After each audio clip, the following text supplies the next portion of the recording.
بسم اللہ الرحمن الرحیم۔ ایک صاحب نے تو یہ پوچھا ہے کہ میں ریٹائرمنٹ کے بعد اپنے جو پیسے ہوتے ہیں وہ نیشنل سیونگ سرٹیفکیٹ لے سکتا ہوں کہ نہیں، اور دوسرا یہ ہے کہ میں اپنے پیسے کو مختلف جو انشورنس وغیرہ میں ہے لگا سکتا ہوں کہ نہیں۔ تو اس کا جواب یہ ہے کہ کوشش کی کریں کہ نیشنل سیونگ سرٹیفکیٹ میں ابھی تک سودی کاروبار ہی چل رہا ہے۔ وہ خود بھی اس بات کا اعتراف کرتے ہیں کہ وہ مارک اپ فکس ہے، پہلے سے بتا دیتے ہیں۔ انشاءاللہ بہت جلد اللہ تعالیٰ خیر کی خبر سنائے گا کہ یہ نیشنل سیونگ سرٹیفکیٹ بھی انشاءاللہ مضاربہ اور مشارکہ میں اب تبدیل ہو رہے ہیں۔ بہت جلد اللہ تعالیٰ خیر کی خبر سنائے گا انشاءاللہ۔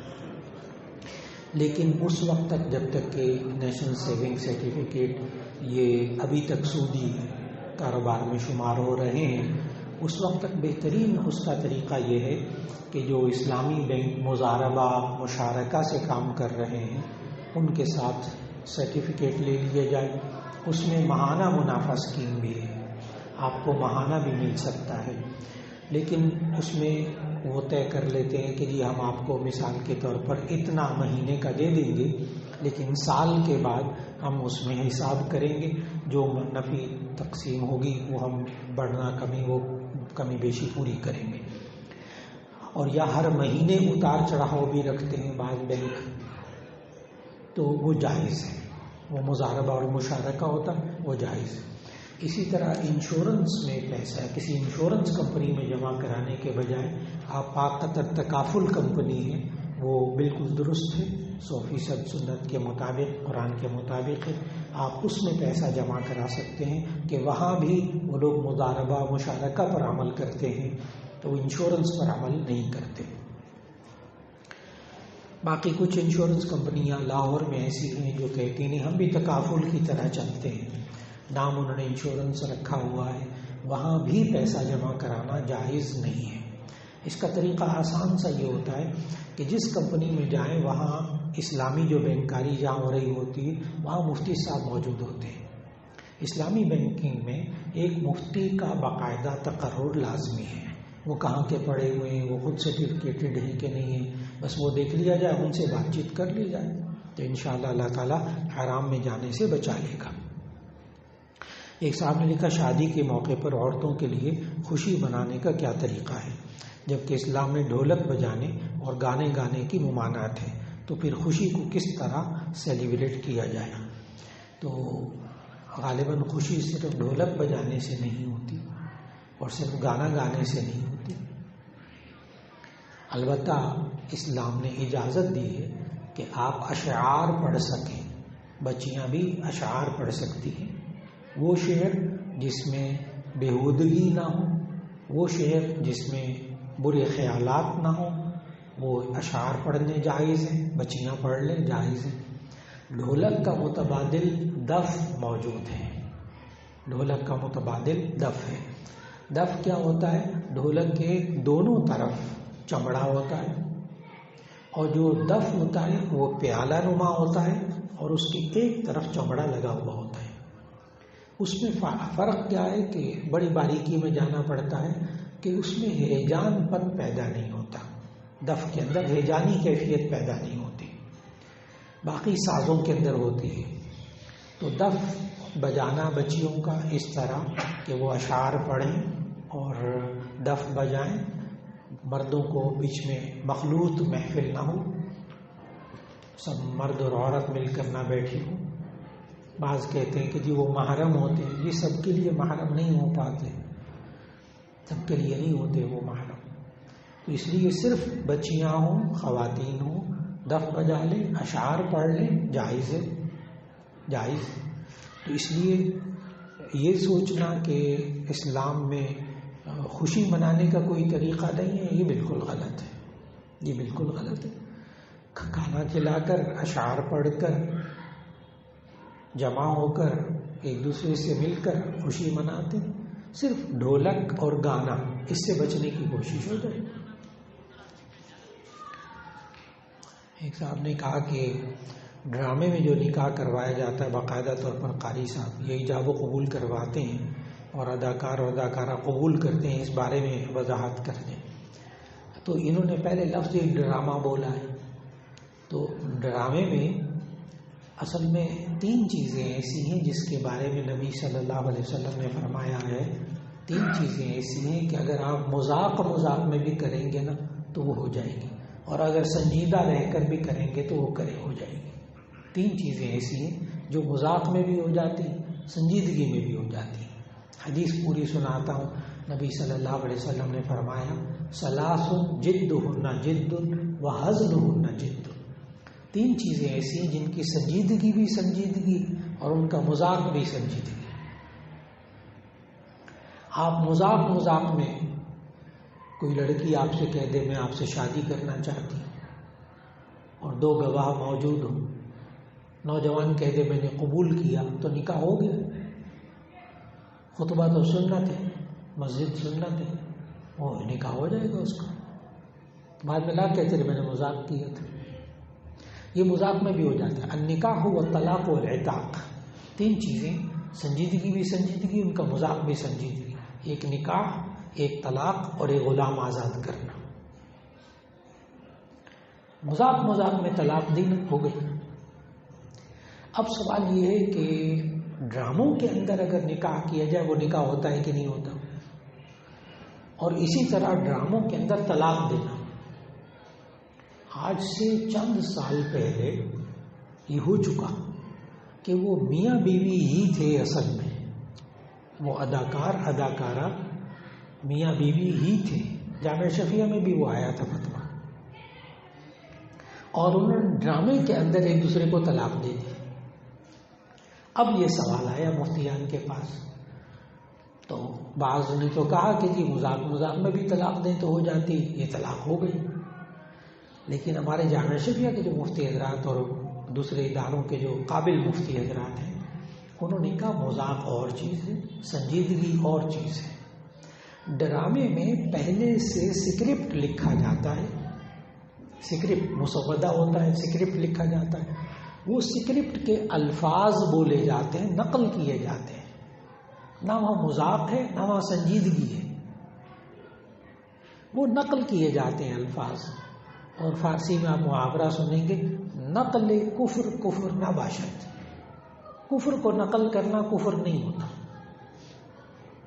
لہذا ڈرامے میں اگر بیوی واقعی بیوی تھی، اس کو سکرپٹ کے مطابق طلاق دی تو اسی صورت میں طلاق نہیں ہوئی۔ بہت واضح ہے بات۔ اسی طرح ڈرامے میں جو نکاح کیا جاتا ہے اس سے نکاح بھی نہیں ہوتا، کیونکہ وہ مذاق نہیں ہوتا، نہ وہ سنجیدگی ہوتی، وہ وہاں نقل ہوتی ہے۔ جیسے کوئی بندہ جو ہے وہ کسی کافر کا کوئی مشرکانہ جملہ وہ نقل کر دے،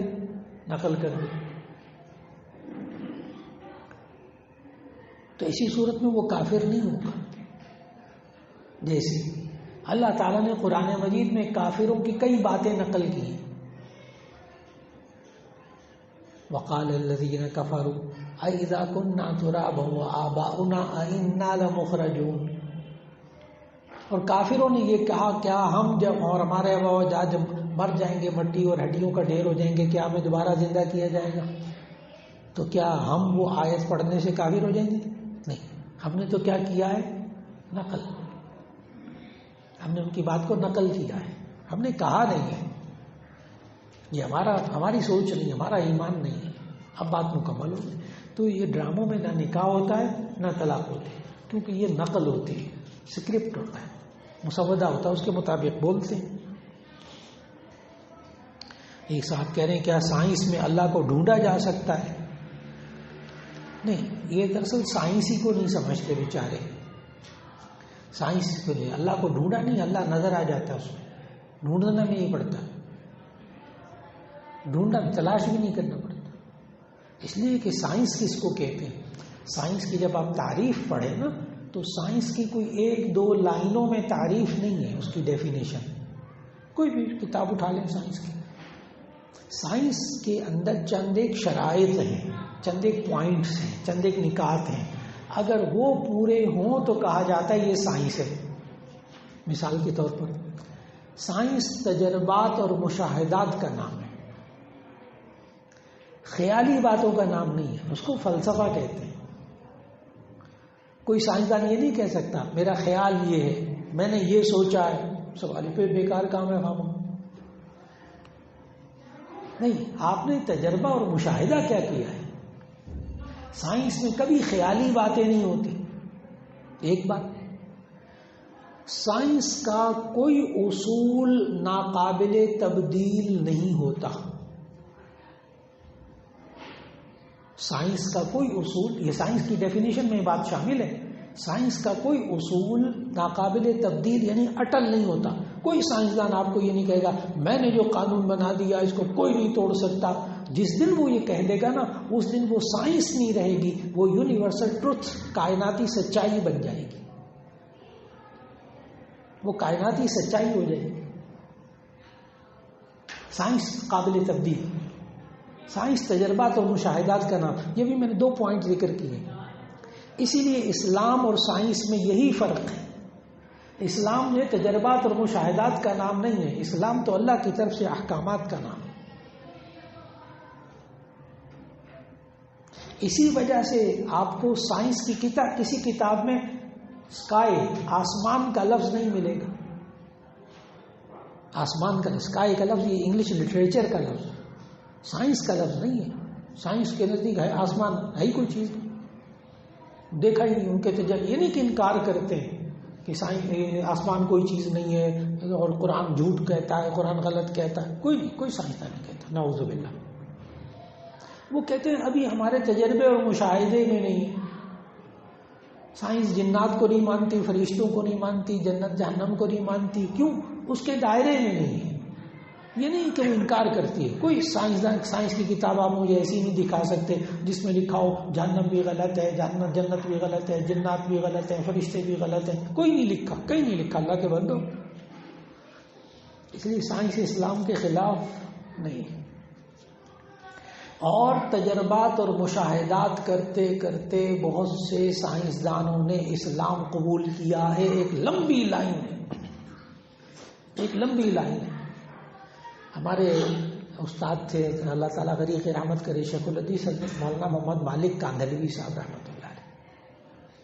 وہ بخاری شریف میں نے ان سے پڑھی، تو بخاری شریف پڑھتے ہوئے ایک کتے والی حدیث آ گئی کہ نبی صلی اللہ علیہ وسلم نے فرمایا اگر کتا برتن میں منہ ڈالے تو اس کو 7 مرتبہ دھو، اور ایک روایت میں اس کو 7ویں دفعہ ایک دفعہ مٹی سے بھی مانجو۔ تو وہ جو سائنسدان تھا وہ کہنے لگا کہ اس وقت تو کتے کے جراثیم دریافت ہی نہیں ہوئے تھے، کتے کے جراثیم تو ابھی 200-250 سال پہلے دریافت ہوئے۔ اس نے فوراً اسلام قبول کر لیا، کہنے لگا یہ سائنس نہیں ہے، یہ کوئی اور چیز ہے۔ اس وقت تو جراثیم کا وجود ہی نہیں تھا، دریافت ہی نہیں ہوئے تھے۔ تو اللہ تعالیٰ ہدایت دے تو کتے کے ذکر والی حدیث سے بھی کیا دے دے، ہدایت دے دے۔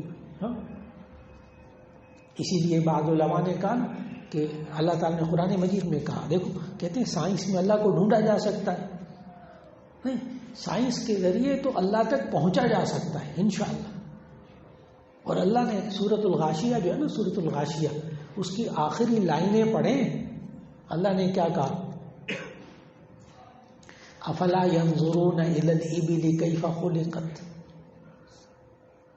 وإلى السماء كيف رفعت وإلى الجبال كيف نصبت وإلى الأرض كيف سطحت۔ یہ لوگ اونٹ کی طرف کیوں نہیں دیکھتے کیسے پیدا کیا گیا؟ تو کیا اللہ صرف تماشا دکھانا چاہتا ہے کیسے پیدا کیا گیا؟ یہ کچھ اور کہہ رہا ہے اللہ؟ نہیں، یہ اونٹ کو کیوں نہیں دیکھتے کیسے پیدا کیا گیا، جس سے کہ ان کو اللہ کی پہچان، اللہ کی معرفت حاصل ہو؟ یہ آسمان کی طرف کیوں نہیں دیکھتے؟ یہ زمین کی طرف کیوں نہیں دیکھتے کیسے بچھائے گئے؟ یہ پہاڑوں کی طرف کیوں نہیں دیکھتے کیسے گاڑے گئے، کیسے بچھائے گئے؟ تو سائنس یعنی تجربات اور مشاہدات سے اللہ نے روکا نہیں ہے۔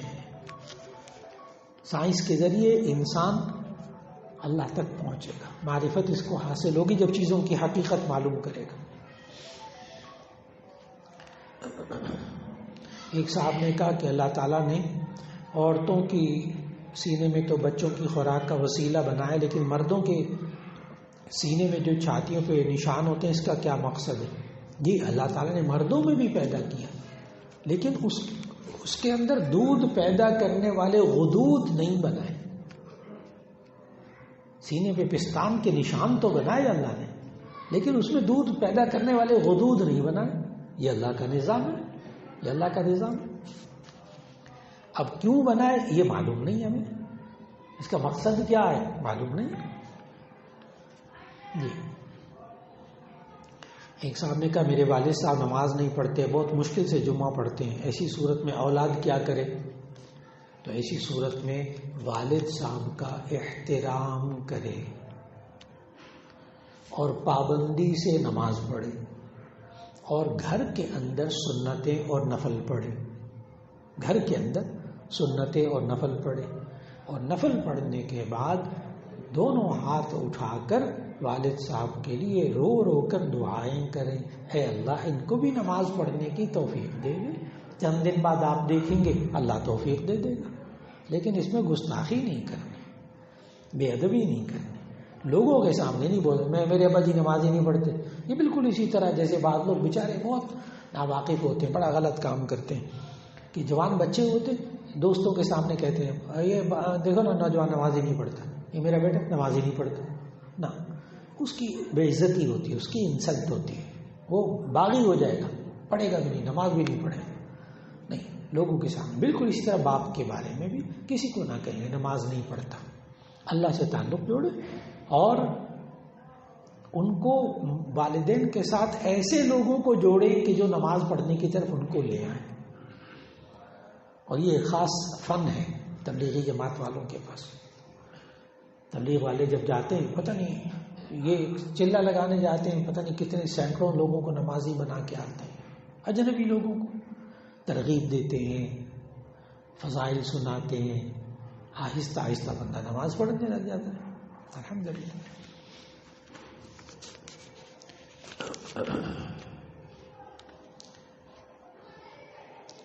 یہ بعض لوگ کہہ رہے ہیں کہ ایک صاحب نے سوال کیا کہ بعض صحابہ کے بارے میں آتا ہے کہ انہوں نے شراب پی، پھر وہ شراب نماز پڑھی، انہوں نے نشے کی حالت میں تھے، کیا یہ حدیثیں صحیح ہیں؟ اصل میں صحابہ کے بارے میں جب آپ پڑھیں مطالعہ کریں تو پورا مطالعہ کریں، اور اگر کہیں ایسی بات آ جائے تو اس کے بارے میں بڑے غور سے اچھی طرح باتوں کو سمجھیں. شراب کی حرمت یہ آہستہ آہستہ نازل ہوئی. پہلے سورۃ البقرہ میں آیا یسألونک عن الخمر والمیسر قل فیہما اسم کبیر ومنافع للناس واسمہما اکبر من نفعہما. یہ لوگ شراب اور جوئے کے بارے میں پوچھتے ہیں، آپ کہہ دیجئے کہ یہ گناہ کی چیزیں ہیں، اس میں لوگوں کے لیے فائدے بھی ہیں لیکن ان کا گناہ فائدے سے زیادہ بڑا ہے. یہ پہلی آیت ہے شراب کی حرمت کے بارے میں، لیکن ابھی واضح طور پر حرام نہیں کیا تو معاشرے کے لوگ شراب پیتے رہے اس کو. پھر دوسری آیت نازل ہوئی سورہ نساء کی، لا تقربوا الصلاۃ وانتم سکارى، تم نماز کے قریب مت جاؤ اس حال میں کہ نشے میں ہو. یہ آیت اسی پر نازل ہوئی کہ بعض صحابہ بعض مسلمان شراب پی لی، نماز پڑھنے لگے تو نماز میں پتہ نہیں منہ سے کیا کیا نکلنے لگا. اس وقت تک بھی شراب حرام نہیں تھی. 2 آیتیں ہو گئی. پھر تیسری آیت نازل ہوئی سورہ مائدہ کی آیت نمبر 90، انما الخمر والمیسر والانصاب والازلام رجس من عمل الشیطان فاجتنبوه لعلکم تفلحون. بس پھر کہتے ہیں حدیث میں، بخاری شریف کی حدیث ہے، اور یہ سن 8 ہجری میں ہوا ہے. غزوہ بدر کے موقع پر بھی شراب حرام نہیں تھی. بعد غزوات کا بھی ذکر بخاری شریف میں آتا ہے. غزوہ بدر پر بھی شراب حرام نہیں تھی. لیکن جب یہ آیت نازل ہوئی تو بخاری شریف کے الفاظ ہیں کہ مدینے کی گلیوں میں شراب بہنے لگی، اور اس کے بعد توبہ کر لی لوگوں. سوال ہی پیدا نہیں ہوتا، اس معاشرے میں سے ختم ہو گئی شراب. تو اس لیے کبھی بھی یہ ذہن میں نہ آنے دے کسی فلاں صحابی نے روایت میں جی شراب پی تھی نماز پڑھ رہے تھے، تو یہ اس وقت کی باتیں جبکہ شراب حرام نہیں تھی. اب بات مکمل ہو گئی. اور ایسی روایتیں اب بیان نہیں کرنی چاہیے تاکہ صحابہ کے بارے میں عقائد نہ خراب ہو جائے. اور وہ لوگ بیان کرتے ہیں یہ روایتیں جو صحابہ کے خلاف بولتے ہیں. اصل بات یہ ہے وہاں سے لوگ سنتے ہیں, متاثر ہوتے ہیں. ایک صاحب نے کہا کہ لا الہ الا اللہ کہنے والا جنت میں جائے گا تو صرف فرائض کی ادائیگی ضروری ہوئی تو جنت حاصل ہوگی, وضاحت کر دیں. ہاں, نبی صلی اللہ علیہ وسلم کی حدیث ہے من قال لا الہ الا اللہ دخل الجنہ. حدیث ہے جو بندہ لا الہ الا اللہ کہے گا جنت میں داخل ہو جائے گا. یہاں تک سمجھ میں آ گیا, جنت میں داخل ہو جائے گا. اب اگلا سوال کہ پھر فرائض, واجبات, ماں باپ کا ادب اور نماز, زکوٰۃ, حج یہ ضروری نہیں ہے لا الہ الا اللہ کہنے بس؟ تو اس کا جواب یہ ہے لا الہ الا اللہ, اللہ کے سوا کوئی معبود نہیں, عبادت کے لائق نہیں. عبادت صرف کس کی کرنی ہے؟ اللہ کی. تو عبادت کس کو کہتے ہیں؟ زندگی اس کی بات مان کر چلانا, ساری زندگی اسی کی بات مان کر چلنا, اسے کہتے ہیں عبادت. اب ایک بندہ یوں کہے ابا جی آپ بڑے اچھے ہیں, ابا جی میں آپ کا بڑا احترام کرتا ہوں, آپ سے بہت محبت کرتا ہوں, آپ عظیم باپ ہیں, آپ جیسا باپ ہی کوئی نہیں. اچھا بیٹا یہ سبزی لا دو, سودا لا دو, یہ ماں کو دودھ لا دو, چائے بنانی, یہ نہیں کرنا, آپ عظیم باپ ہیں. بیکار بات ہے, زبانی جمع خرچ. ایک تو یہ جواب ہے. جب لا الہ الا اللہ محمد رسول اللہ کہیں گے صلی اللہ علیہ وسلم تو ایسی صورت میں باتوں کو ماننا بھی ہوگا. ایک جواب تو یہ. دوسرا جواب یہ ہے کہ نبی صلی اللہ علیہ وسلم نے یہ تو فرمایا من قال لا الہ الا اللہ دخل الجنہ, جو صرف لا الہ الا اللہ کہے گا وہ جنت میں ضرور داخل ہوگا.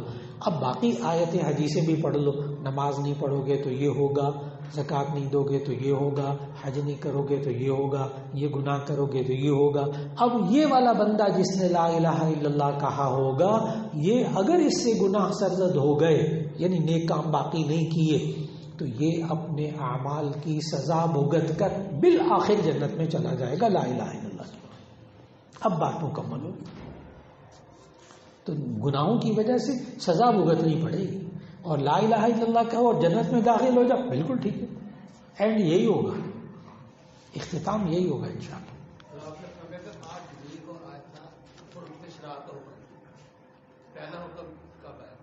پہلا حکم یہ آیا تھا سورۃ البقرہ کے اندر, اس کا سال متعین نہیں. پھر درمیان میں سورۃ النساء, اس کا بھی سال اور مہینہ متعین نہیں. پھر اس کے بعد یہ جو حرمت خمر نازل ہوئی نا, آخری آیت سورہ مائدہ کی. سورہ مائدہ ویسے بھی آخری احکامات اس میں نازل ہوئے. اس سے پہلے یہ شراب حلال تھی. جی جی میں نے کہ پڑھا کہ پہلا حکم آیا کہ 2 سال اگلا ہے تو 2 بار اگلا ہے 6 سال کس طرح جی تقریباً اتنا وقت لگ گیا. تو 8 سال بڑھ جاتے جی پھر جب آپ نے 8 ہجری کی ہے تو 8 سال بڑھ جاتے نہیں, آپ سن 6 ہجری 8 ہجری میں تو بالکل حرمت آخری حرمت نازل ہو گئی. ہاں ممکن اس میں مجھ سے 8 میں ہو رہی ہو, لیکن اس میں یہ ذہن میں رکھیے گا کہ یہ زیادہ سوالات یہ غزوہ بدر والے ہیں. بخاری شریف میں جو سوالات ہیں وہ غزوہ بدر والے ہیں کہ یہودیوں نے مسلمانوں کو طعنہ دیا کہ تمہارے وہ مسلمان جو شراب پی کر شہید ہو گئے تھے ان کے بارے میں تمہارا کیا خیال ہے. اصل ٹیڑھا سوال یہ والا ہے, شراب پی کر جو تمہارے مسلمان صحابہ شہید ہو گئے تھے ان کے بارے میں تمہارا کیا خیال ہے. یہ یہودیوں نے اعتراض کیا. یہ اعتراض بخاری شریف میں ہے. اس وقت یہ پوری بحث کی جاتی ہے کہ غزوہ بدر کے موقع پر شراب حرام نہیں تھی. اب بات مکمل ہو گئی.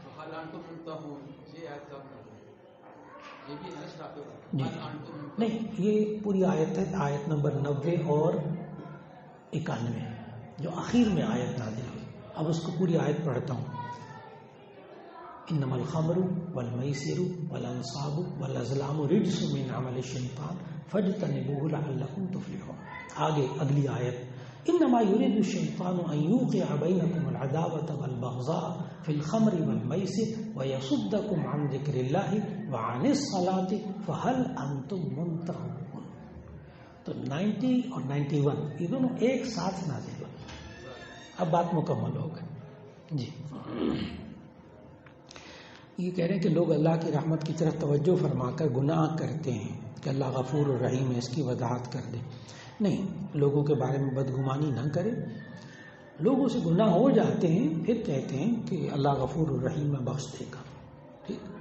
لیکن یہ کہنا کہ وہ یہی سوچ کر گناہ کرتے ہیں کہ اللہ غفور الرحیم ہے، یہ اندر ہوتا ہے، ذہنوں کے اندر خیال ہوتا ہے. ان کی نیت، ارادہ یا وہ جان بوجھ کر اس طرح گناہ نہیں کرتے ایمان والے. ورنہ تو یہ اللہ کی رحمت کا مذاق اڑانا ہے،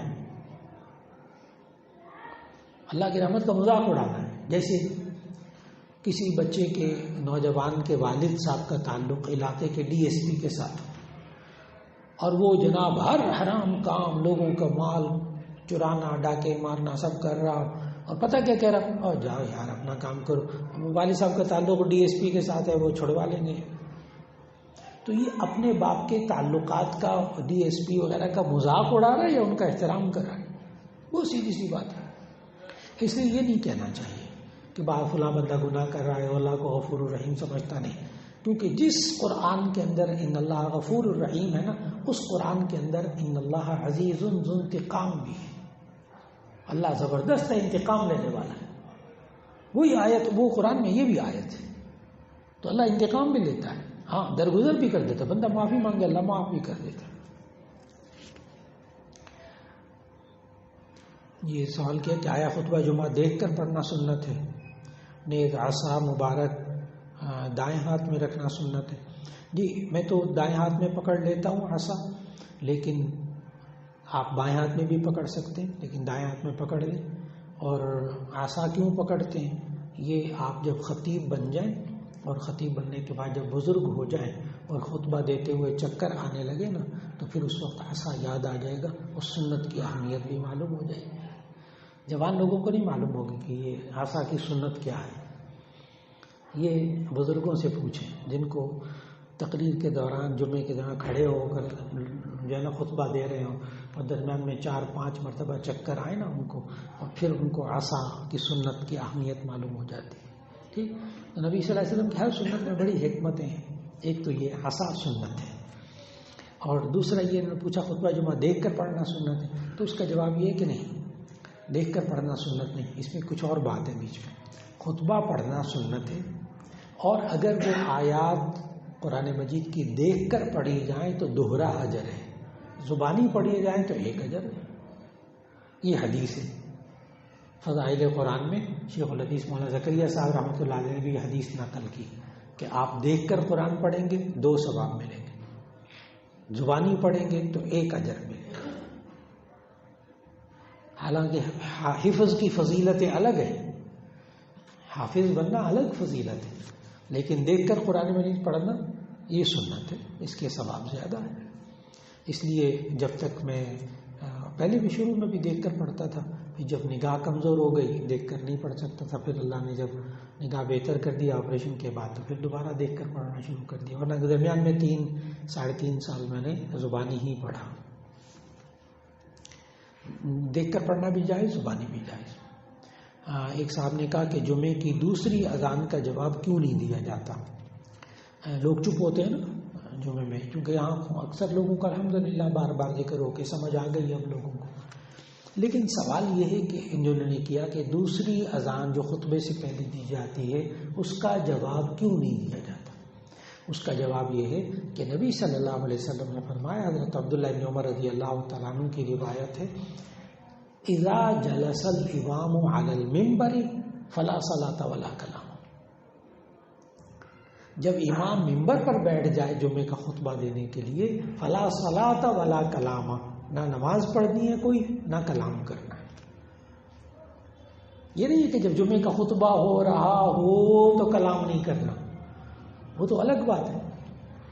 اذا جلس الامام علی المنبر فلا صلاۃ ولا کلام. جب امام ممبر پر بیٹھ جائے تو اب خطبہ دینا اس جمعے کا، ایسی صورت میں اب آپ نے نہ کوئی نماز بھی نہیں پڑھنی اور کوئی بات بھی نہیں، کلام بھی نہیں کرنا.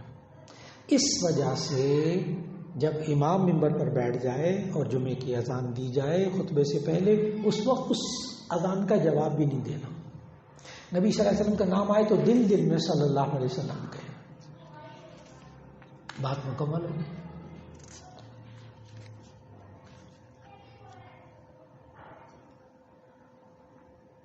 یہ ایک اختلافی سوال ہے کہ بخاری شریف کی ایک روایت کا حوالہ دے کر یہ الگ سے جو صاحب ہیں وہ اپنا موبائل نمبر پیچھے لکھ دیں تو ان کو آ جائے گا، یا الگ سے پوچھ لیں تو اسی صورت میں ان کو جواب دیا جا سکے گا، کیونکہ یہ فرقہ وارانہ سوال ہے.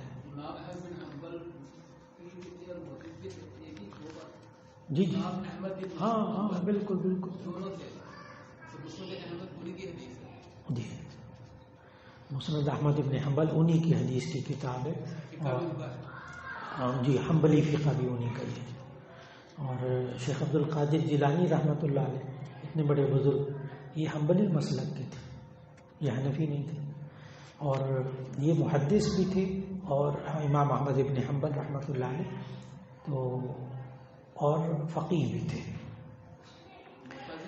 جی جی معتزلہ یہ ایک الگ سوال ہے، وہ الگ بتاتا ہوں. تو امام احمد ابن حنبل رحمۃ اللہ علیہ کی جو مسند امام احمد ابن حنبل ہے نا، یہ عجیب و غریب چیز ہے یہ والی کتاب، کہ مسند عربی میں کہتے ہیں حدیث کی اصطلاح میں ایسی کتاب کو جو راویوں کے ناموں پر ترتیب دی جائے. یعنی حضرت عائشہ رضی اللہ عنہ سے ذخیرہ حدیث میں جتنی روایات ہیں نا ان کو ایک چیپٹر میں لے کے، یعنی حضرت عائشہ کا چیپٹر ہے.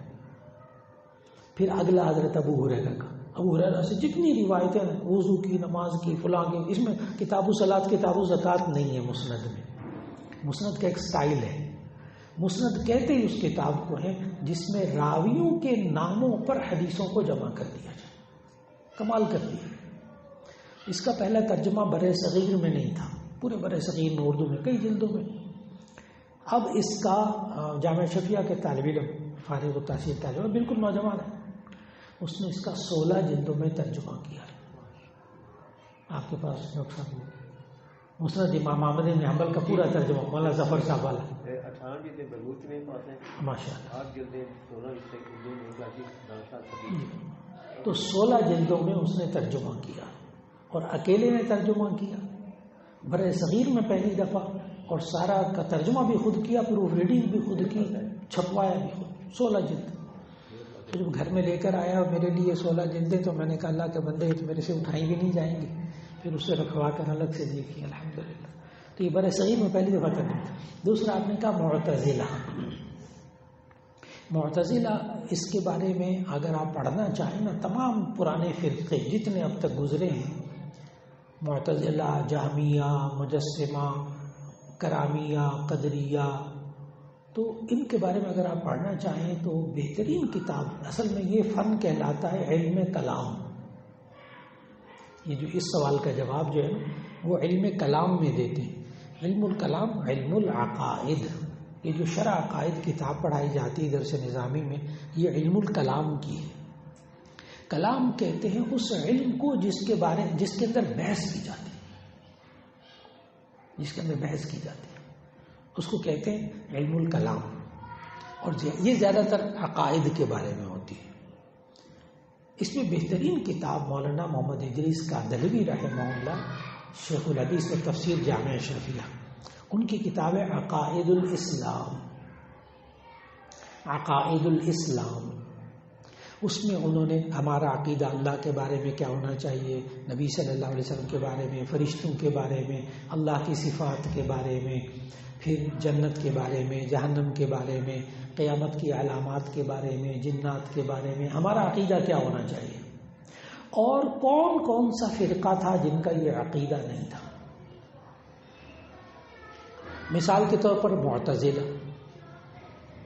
اب معتزلہ جو ہیں وہ اللہ تعالیٰ کی صفات ہی کا انکار کرتے ہیں. بہت عجیب. جیسے یہ صفات ہے نا، اللہ تعالیٰ آخرات کے آخری حصے میں آسمان دنیا پہ آتا ہے، لوگوں تم مانگو کیا مانگتے ہو، وہ ایسی حدیثوں میں انکار کرتا ہے، کہتے ہیں یہ اللہ تعالیٰ کا نازل ہونا کوئی چیز نہیں. اور اس کے علاوہ ان کے جو عقائد معتزلہ کہتے ہیں اعتزل عنا، ہم سے ہٹ گیا، دین سے ہٹ گیا. جو لوگ عقائد کے اعتبار سے دین سے ہٹ گئے نا انہیں معتزلہ کہتے ہیں. اس لیے اگر آپ ان کے بارے میں عوام میں اس لیے نہیں بتاتا، یہ مناسب نہیں ہے، چونکہ یہ عقائد کیوں، یہ پرانے فرقوں کے نام پڑھنے کیوں ضروری ہیں؟ اس لیے کہ ان پرانے فرقوں کے عقائد الاسلام میں لکھے ہوئے ہیں، اور آج نام بدل کر وہی لوگ موجود ہیں، آج نام بدل کر وہی لوگ موجود ہیں۔ اب قدریہ وہ ہوتے ہیں جو تقدیر کا انکار کرتے ہیں، مثال کے طور پر قدریہ فرقہ ہے، وہ تقدیر کا انکار کرتا تھا۔ آج کل لوگ بھی تقدیر کا انکار کرتے ہیں۔ آپ نے جملے سنے ہوں گے ان لوگوں کے، وہ جی ہر بندہ خود ہی تقدیر بناتا ہے، خود ہی بگاڑتا ہے، ایسی خام خواہ لوگوں نے قسمت اور تقدیر بنایا ہوا، بندہ خود ہی اپنی تقدیر بناتا ہے، خود ہی بگاڑتا ہے۔ یہ قدریہ تقدیر کا انکار کرتے ہیں۔ حالانکہ ہم کیا کہتے ہیں؟ ہمارے ایمان میں سے والقدر خیرہ وشرہ من اللہ تعالی، یہ تقدیر کے بارے میں ہمارا ایمان ہے کہ اچھی بری تقدیر سب کس کی طرف سے؟ اللہ کی طرف سے۔ تو یہ میں نے ابھی ایک مثال دی ہے، بس ضرورت پڑے تو مجھے ضرور بتائیے گا، وہ کتاب پڑھنے والی ہے، آسان اردو، کمال کی کتاب۔ جی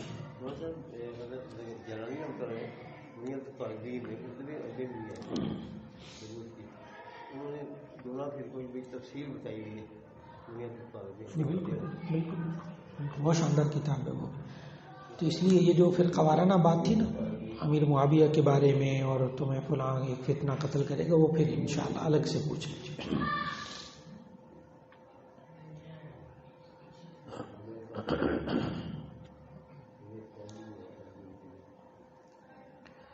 یہ کہتے ہیں کہ ہمیں جو ہے نا وہ کس طرح ہماری سوچیں اور ہماری فکریں جو ہیں وہ کیسے درست ہو سکیں اسلام کے مطابق، یعنی ہمارے عقائد جو ہیں وہ اسلام کے مطابق کیسے درست ہو سکیں۔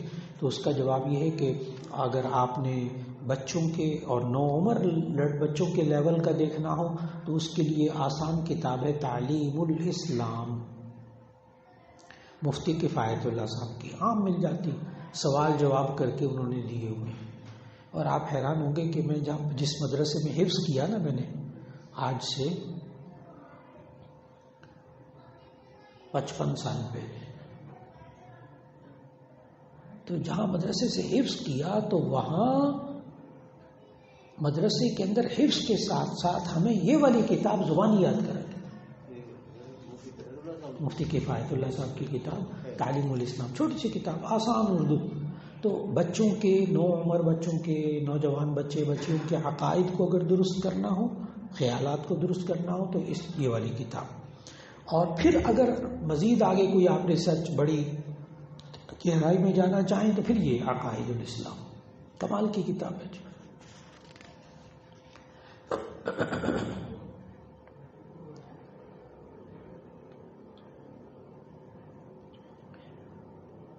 ایک صاحب نے پوچھا کیا غانم نام رکھ سکتے ہیں؟ غانم، جی یہ دعا بھی دیتے ہیں نا سفر سے آنے والے کو، سالمن غانمن، سلامتی کے ساتھ آئیں، فائدہ اٹھا کر آئیں۔ تو غانم کا معنی غنیمت سے ہے، غنیمت فائدہ اٹھانا، تو غانم کا معنی فائدہ اٹھانے والا۔ تو یہ نام بچے کا رکھنا بالکل درست ہے، مطلب بالکل درست ہے غانم۔ اب غانم کے ساتھ وہ غانم ابراہیم کہہ رہے ہیں، ٹھیک جائز ہے نام رکھنا۔ ایک سوال کیا کہ شخص کے فوت ہونے سے لے کر میت کو دفنانے تک کیا کیا کرنا چاہیے، جس میں میت کو نہلانے کا طریقہ، اس میں قبر میں اتارنے کا طریقہ، اور کیا پڑھنا چاہیے، سرانے اور بائیں طرف تفصیل سے بتا دیں، اور اگر کوئی کتاب ہو تو اس کا مصنف کا نام بھی بتا دیں۔ جی میت کے نہلانے سے لے کر اور دفنانے تک بہترین کتاب ہے احکام میت، احکام میت کمال کی کتاب ہے، اور یہ لکھی ہے ڈاکٹر عبدالحی عارفی رحمۃ اللہ علیہ نے، اردو بازار سے عام مل جاتی ہے احکام میت۔ آج اس کا ہر گھر میں ہونا ضروری ہے، بندے کو پہلے سے پتا ہو۔ اس میں کفن کا سائز تک لکھا ہے، کفن بنانے کا بھی طریقہ لکھا ہے۔ میں باقاعدہ طلبہ جامعہ شفیہ میں جب کتاب الجنائز آتی ہے نا، میت کو نہلانے غسل دینے، تو میں اس کتاب میں سے اپنے شاگردوں کو کفن پورا بنانا سکھاتا ہوں۔ بعض طلباء کو میں نے کہا تو وہ پین کو یا کسی چیز کو نا مردہ بنا کے اس کے اوپر پورا کفن لپیٹ کر لے کر دکھایا مجھے، اتنا عملی۔ تو اس لیے یہ بہت ضروری ہے۔ میت کو نہلانے کا طریقہ سب سے آسان طریقہ کہ اس کو ناک میں پانی نہیں ڈالنا، ناک میں، اور کلی منہ میں پانی نہیں ڈالنا، باقی پہلے اس کو سارا وضو کرا لیں، اس سے پہلے اس کا استنجا وغیرہ کرا لیں۔ کپڑے اتارنے کا طریقہ وہ بھی ایک خاص طریقہ کہ جسے چادر اوپر ڈال کر اس کے پہلے کپڑے اتار لیے جائیں، پھر موٹی چادر وہ اس پر پڑی رہنے دی جائے، پھر اس پر پہلے اس کو مکمل وضو کرا لیں، ناک اور منہ میں پانی ڈالے بغیر، پھر اس کے بعد اس کو 3 دفعہ پانی بہائیں اس پر، پہلے دائیں کروٹ پہ ہلکا سا کر کے اس کو پانی بہا دیں، پھر بائیں کروٹ پر، پھر اس کے بعد اوپر سارا 3 دفعہ پانی بہا دیں، بس میت کا سنت کے مطابق غسل ہو گیا۔ درمیان میں صابن ملنا چاہیں مل لیجیے۔ پھر اس کے بعد اس کو کفن دینے کا طریقہ کہ کفن جو مرد کا ہوتا ہے وہ 3 چیزیں، ازار، قمیص، لفافہ، اور پھر میں طلباء کو نا بچھانے کا بھی طریقہ، یہ ٹیکنیک ہے، باقاعدہ بچھانے کا بھی طریقہ، کیونکہ کفن پہنانے کے لیے کفن کو پہلے بچھانا پڑتا ہے کہ آپ چارپائی کے اوپر پہلے ازار بچھا لیں، لفافہ، پہلے لفافہ بچھا لیں، پھر اس کے اوپر ازار، پھر اس کے اوپر قمیص۔ قمیص کے 2 طے ہوتے، میں سائز بھی بتاتا ہوں کہ لفافہ جو ہے وہ جتنا 1.5 گز بھر کا ہوتا ہے نا، یہ لٹھا وغیرہ، لٹھا ضروری نہیں ہے، آپ کوئی بھی کپڑا لے سکتے ہیں، رنگین بھی لے سکتے ہیں، وائٹ بھی لے سکتے ہیں، لیکن سفید افضل ہے۔ تو وہ 1.5 گز بھر کا آپ کپڑا لے لیتے ہیں، تو اس کی لمبائی میت کے قد سے ذرا بڑی آپ کاٹ لیں تو یہ لفافہ بن جاتا ہے بس۔ اور پھر ازار جو ہے وہ میت کے قد کے برابر کپڑا لے لیں، اور جو قمیض ہے وہ میت کے قد کے برابر دوہرا کپڑا لے لیں، بس درمیان میں گردن کی جگہ سے تھوڑا سا کاٹ لیں، سلائی وغیرہ اس میں کچھ نہیں ہوتی۔ تو سب سے پہلے وہ جو لفافہ ہے جو قد سے لمبا کپڑا ہے وہ بچھا لیں، پھر اس کے اوپر ازار بچھا لیں، پھر اس کے اوپر لفافہ بچھا لیں۔ میت کو غسل دے کر اس بھاری کپڑے سمیت چادر جو اوپر اس سمیت اوپر ڈالیں، پہلے اس کو قمیص کا یوں کر کے کپڑا ڈال دیں گے اس کے اوپر، پھر وہ ازار کو لپیٹ دیں گے، پھر لفافے کو لپیٹ دیں گے، پھر اوپر سر سے اور پاؤں کی طرف ڈوری سے باندھ دیں گے، پورا کفن تیار ہو گیا، اب جا کر اس کو دفنا دیجیے۔ تو یہ طریقہ واقعی سیکھنے والی چیز ہے، سیکھنے والی چیز ہے۔ آج کل لوگ ڈرتے ہیں، بہت لوگ خوف کھاتے ہیں، کہتے ہیں، بعض علماء بھی، بعض میرے شاگرد بھی کہتے ہیں مولانا اگر 1-2 دفعہ مردوں کو نہلایا نا تو پھر یہ مردے نہلانے والا مولوی مشہور ہو جائے گا۔ میرے بچوں کو بھی لوگ کہا کریں گے یہ جو ان کا باپ ہے نا وہ جو مردے نہلانے والا نا ان کا بیٹا ہے، تانا دیتے لوگ۔ تو میں جاؤں کہ نہ جاؤں، تو ان کو میں بڑی تاکید کرتا ہوں کہ ضرور جائیں، ضرور جائیں، اس لیے کہ طریقہ کیا ہے اس کا کہ آپ ان کے بیٹوں کو، بھائیوں کو لیں اور پہلے آدھا پونا گھنٹہ الگ بٹھا کر ان کو سمجھائیں اور کہیں گے کہ میں آپ کو سنت کے مطابق، طریقے کے مطابق نہلانا سکھاؤں گا، ٹھیک ہے، میں کھڑا ہوں گا پاس، آپ کو سارے کام سنت کے مطابق ہوں گے، لیکن کریں گے آپ باپ بیٹا۔ باپ کا جنازہ تو بیٹے ہیں، بھائی ہیں، وہ سب کھڑے ہوں گے، بیٹا ہے تو باپ ہے، دوسرے عزیز و قارب ہیں، ان کو ساتھ شامل کریں۔ اس حکمت عملی سے سنت کے مطابق غسل بھی ہو جاتا ہے، کفن بھی ہو جاتا ہے، اور یہ مردے نہلانے والا بھی مشہور بھی نہیں ہوتا، حل موجود۔ جزاک اللہ خیر، السلام علیکم ورحمۃ اللہ۔